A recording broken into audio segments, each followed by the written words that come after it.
Yeah. This time I'll call the November 21st, 2019 meeting to order for Dixon County Commission. Would you please stand and join in the flag salute? I pledge allegiance to the flag of the United States of America and to the republic for which it stands, one nation, under God, indivisible, with liberty and justice for all.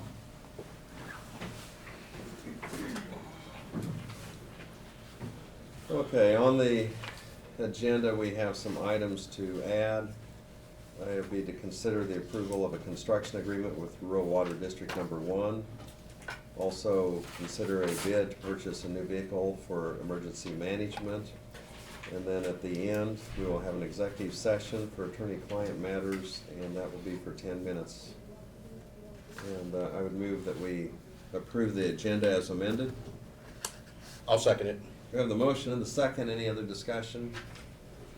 All in favor say aye. Aye. Opposed, motion carries. The consent agenda includes the minutes of the November 7th meeting, minutes of the November 15th canvass, the abatements of $4,683.90, added tax $770.60, fund expenditures $218,597.74, wire payments, which includes utilities, $6,649.44, credit cards, $23,994.81. Move to approve the consent agenda. Second. We have the motion and the second for approval. Any other discussion? All in favor say aye. Aye. Opposed, motion carries. Craig, commission comments? Yeah, since it's been a while since we met, the 12th of November, I attended the soil conservation picking for the award winners for their grassland awards and young farmer awards. Excellent job done by Cindy McDonald anymore. Can't think what her married name is. Yeah, that's it, Montgomery, I think you're right.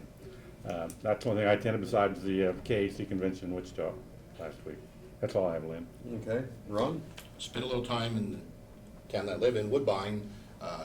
Lions Club pancake dinner the other day, supper or breakfast also on Saturday, and then spent some time yesterday with the North Central Kansas Regional Detention Center, visiting and going over issues with the detention center. All is well, they're doing a good job. They're operating within budget. Things are carrying on just well, so I think everything's working out fine. So that's about what I've got. Okay. We had our reorganization meeting for Central Kansas Mental Health, and that was on Monday, a regular meeting, and Judge Jerry Helmer is going to be the new chairman, and I'm going to continue as treasurer of the group, and there's, of course, we have another representative from Dixon County. There's 3 from Saline County, 1 each from Ottawa and Lincoln and Ellsworth County. Also, there's the 4-H dinner tonight, and then also next Tuesday, the Extension office. Our Extension is going to have their banquet. Extension is tomorrow. Extension is tonight, and then 4-H is Tuesday. Okay. So we have those that the probably 2 or more of the commissioners will be at. That's all I have. We do not have any proclamations.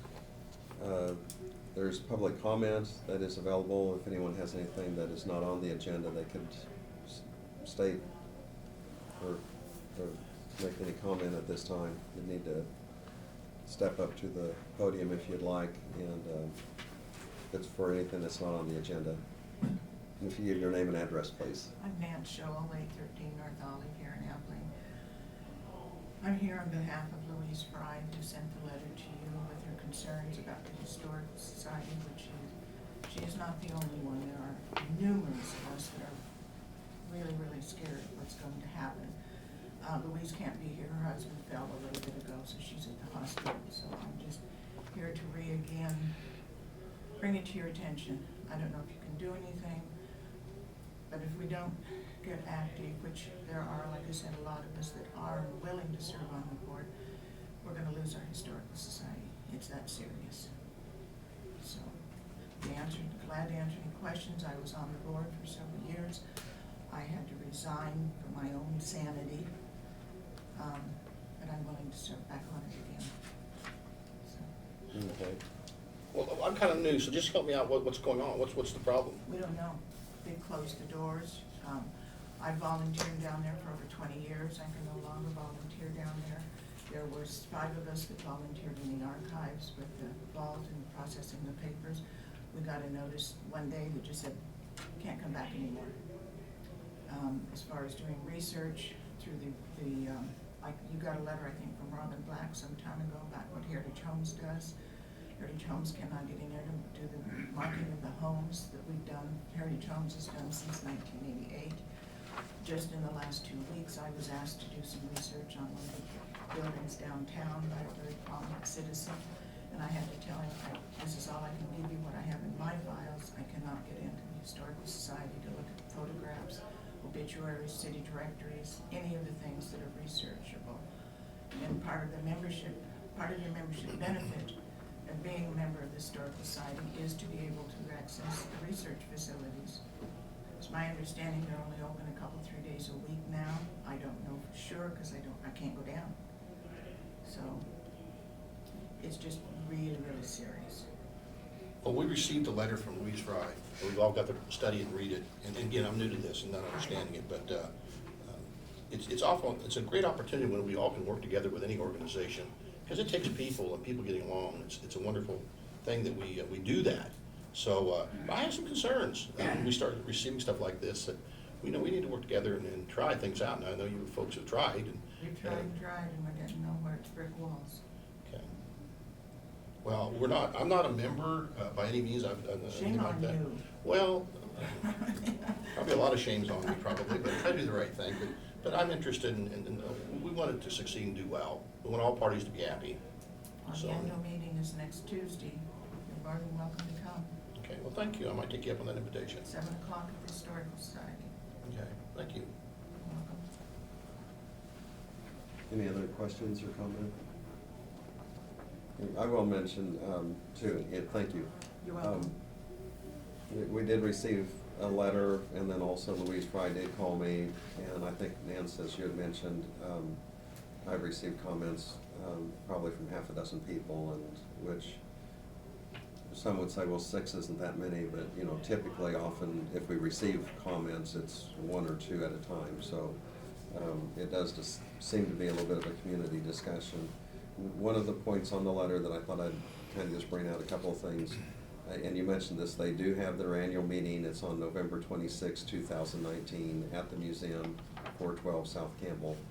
And I believe anybody that has given a contribution on an annual basis, that they are actually, by the bylaws, are able to vote or participate in that meeting. Yes. And it's a little bit of a, you know, our meetings that we have here like today are open meetings, public meetings, and I'm not sure by definition exactly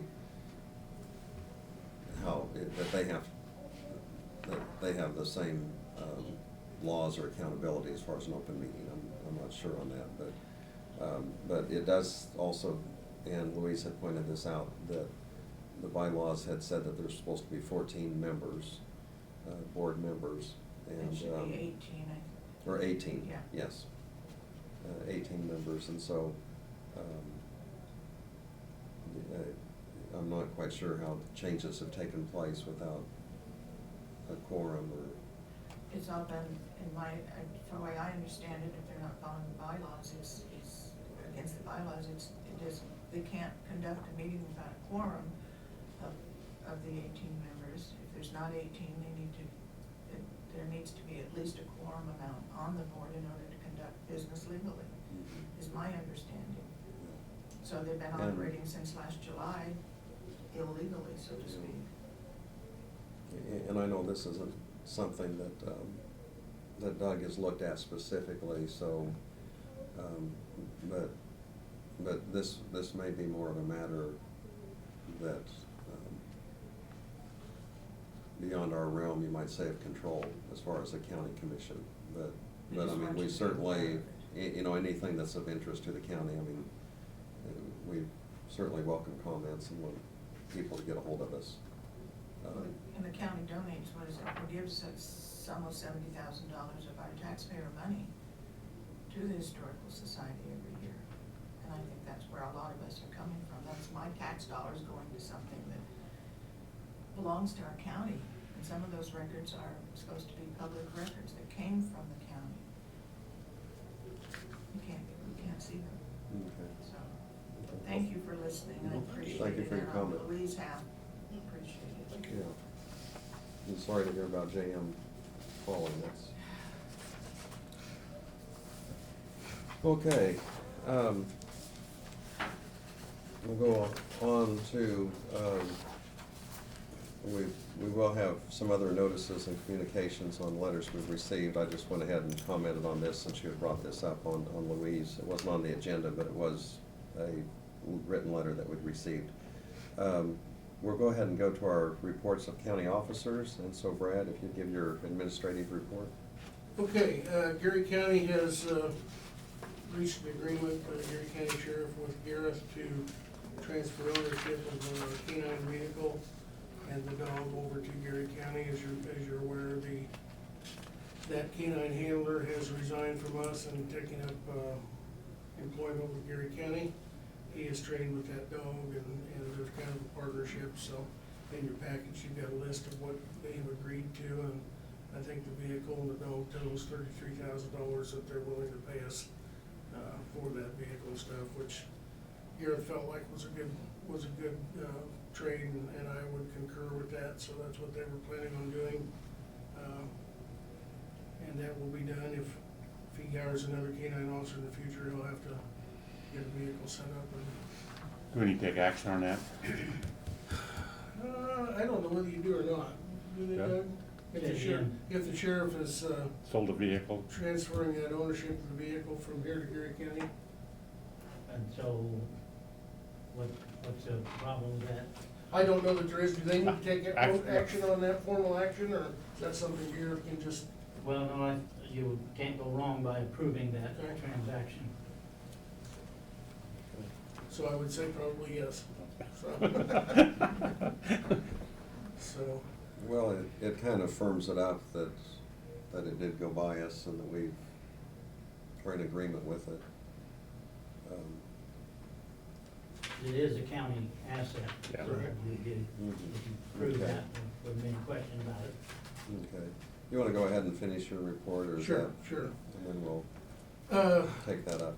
I'll rely on Doug to help me on this one, but we have an immigration case upstairs that deals with juvenile, and it's kind of a specialized case, as I understand that Judge Collins is assigned for an attorney to handle, and it's my understanding from Doug that we don't have anybody in our county that can handle that special case, so they've consulted with an attorney in Junction City, right? Manhattan. Or Manhattan, okay. Would you want a brief on that? Just Sure, yeah, it's Gabriela Vega. The court appointed her to represent the immigration case and on a young boy, and so she's agreed to take it, and we have arrived at a fee. Have you covered any of that already, Brad? I just briefly in the work session. so- Okay. Normally on court-appointed cases that we have under the defense fund, if one of the four attorneys can't do it, then it's released outside to somebody else to cover $250 a case, because this is a specialized case. She can't do that for this sum of money. And her normal fee is $2,500, and she has agreed to do it for $1,500 in this case. And we don't have a lot of options. I don't know of another attorney without going further outside the area that would have the qualifications to do an immigration case. It's just not one that we would normally do here in the middle of Kansas. So at some point in the future, you'll see a bill come through to that law firm for that amount, so. And Doug will be aware of that, so. So now I can tell you it was 1,500, so we'll get, I hit the 1,500 and another, I'm not confused for the work session. Dave Jones, from Harrington, who you have appointed to represent Dickinson County on the Flint Hills Trail Committee, provided you an update on the recent meeting that they had in Ottawa. And I would like to commend Dave for his diligence in attending those and representing Dickinson County.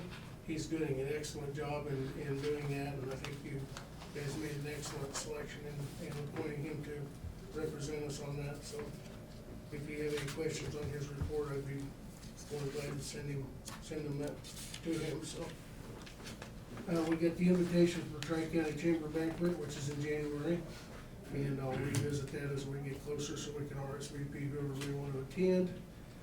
And then I had also provided you a progress report on the jail project. You've heard it twice now, so I won't go into it a third time unless you'd like to, but things are progressing. Utilities, just as a highlight, utilities are getting switched. We hope to see the foundation people in here next week sometime, and overall, they're about 3 to 4 weeks behind where they would like to be, but they look to be caught up on that in the next couple of months, so. That's all I've got. Okay, thank you. Doug, do you have anything to add? Yeah, the indigent defense contract, it's a yearly fund for the 4 attorneys, has been submitted out to each of the 4. I anticipate having those back by the middle of December, fully executed, and so that would be taken care of. Also, the tax sale or the tax foreclosure action is on file. We have 26 parcels as we begin, and that's a lower number than normal, and that's a good thing. But we have 26 parcels that are working its way through, and several of which have IRS liens, which require a 60-day waiting period as opposed to a 30. So I don't have a sell date as of yet. I don't know how these will be contested. I don't know how those parts will play out yet, but the battle is engaged for those. That's all I have on those. Okay, thank you. Just under notices and communications, mentioned earlier, since we had public comment, that we did receive the letter from Louise Fry, who's a Dickinson County resident and lifetime member of the Dickinson County Historical Society, and she had sent that to the commission. We also have notice from the Kansas Department of Health and Environment. It's on 2 permits within the county. One is the City of Abilene, and this has to do with treated and domestic wastewater that it goes eventually to the Smoky Hill River.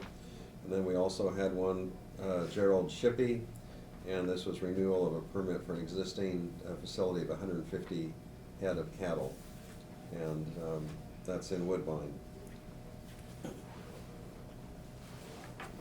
Okay, we'll go ahead, and we do not have any resolutions, unfinished business. We did have the one Doug advised us that we will also act on, and this was a bill to Geary County Sheriff's Department, Junction City. It's payable to Dickinson County Sheriff's Department, and basically, since we have an employee moving over there, but also we'll have the K-9 dog, which is specifically trained with that employee.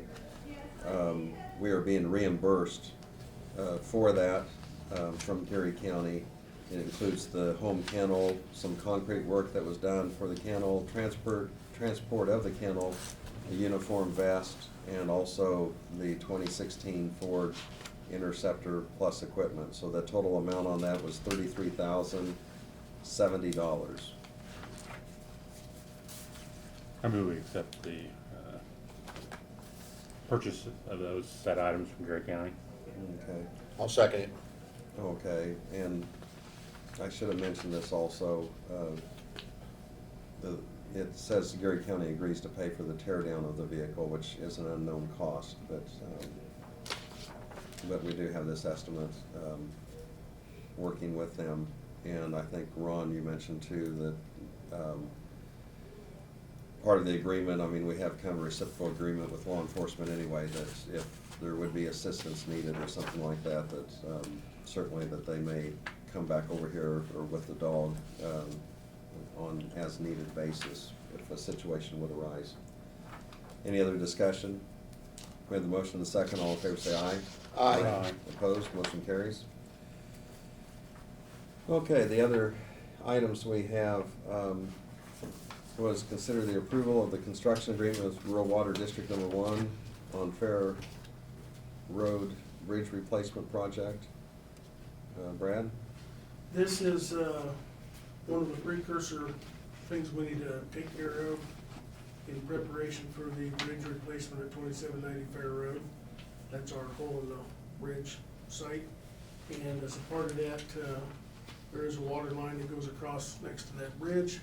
And this is an agreement to the water district that says that they will remove that line when the time comes at their expense, so. Okay. Is there a motion to enter into that agreement? I'll make a motion to enter the agreement to remove the water line. Second. We have the motion and the second that we would go ahead and enter this construction agreement with Rural Water District Number 1 on the Fair Road Bridge Replacement as impacted by the water line there. Any other discussion? All in favor say aye. Aye. Opposed? Motion carries. There are 3 copies for each one of you to sign, so. Yeah. Next item we have is consider a bid to purchase a new vehicle for emergency management. And we did have a report on that, Brad? Yes, in the 2020 capital plan, we have several vehicles that are due to be replaced, one of which is a pickup for emergency management. Chancey's truck is a 2006 model, and it's, we prolonged that a few years longer than we originally had it scheduled for, but we've gotten the wear and tear out of the one he has. We've reached out to the state contract bid, and again, this year Davis Moore out of Wichita has the state contract for vehicles. And they have, for a 2019 Dodge four-wheel drive crew cab that meets the specs, the state contract price is $25,385.52. I contacted Jeff Holm up at Holmes, as we always do, and gave them the opportunity to review this proposal and see if they could work with that at all, and they declined the bid, so they'd wait till next time, so. And I would also note that the list price on that truck is $42,000, so, the state contract has already been negotiated, and local agencies can utilize those prices as well throughout the state, so that's what we've done on the last several purchases we do, and as you can see, it saves us a considerable amount of money. So our recommendation would be to go ahead and order that. Delivery wouldn't be until probably February or March at the earliest of 2020, and that funding would come out of our capital plan. And it's pretty basic from what you described earlier, so no frills or whatever, but Yeah, still we just got some capacity for basic hauling power windows things. and locks and the wireless or the Bluetooth, so he can talk on the phone, which he does a lot of in his business, so. But other than that, it's a pretty plain truck, so. And Brad, what will the truck be used for? This is a half-ton, correct? It is a half-ton, it's for his daily driver, you know. Okay. Move it around, and then, we included the towing package and the brake, control, because we've got a half dozen trailers that he pulls on a daily basis with generators and response equipment, things like that, so. Okay. Okay, is there a motion? So moved. I'll second it. We have the motion second that we go ahead with this purchase of the Dodge, $25,385.52. It's part of the state contract. Is why we have that price from Davis Moore. Any other discussion? All in favor say aye. Aye. Opposed, motion carries. Before we do executive session, since we are closed for Thanksgiving, we need a motion to approve that I can come in and sign payroll since we will not have a regular meeting. So moved. I'll second it. You're gonna move? Oh. So moved. We have the motion and the second for that, and I'll probably come in Tuesday or Wednesday and do that. Any other discussion? All in favor say aye. Aye. Opposed, motion carries. We do need to have an executive session for attorney-client matters. It'll be for 10 minutes. We'll start that at 11:27. It will include the commission, Brad, and also our attorney. Is there a second? I'll second it. We have a motion, the second. Any other discussion? All in favor say aye. Aye. Opposed, motion carries. Give us a few minutes to clear the room.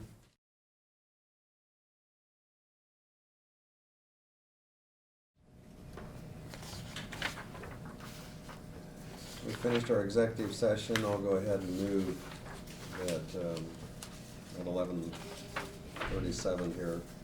We'll go back into regular session. I'll second it. Any other discussion? All in favor say aye. Aye. Aye. Opposed, motion carries. We're back now in regular session.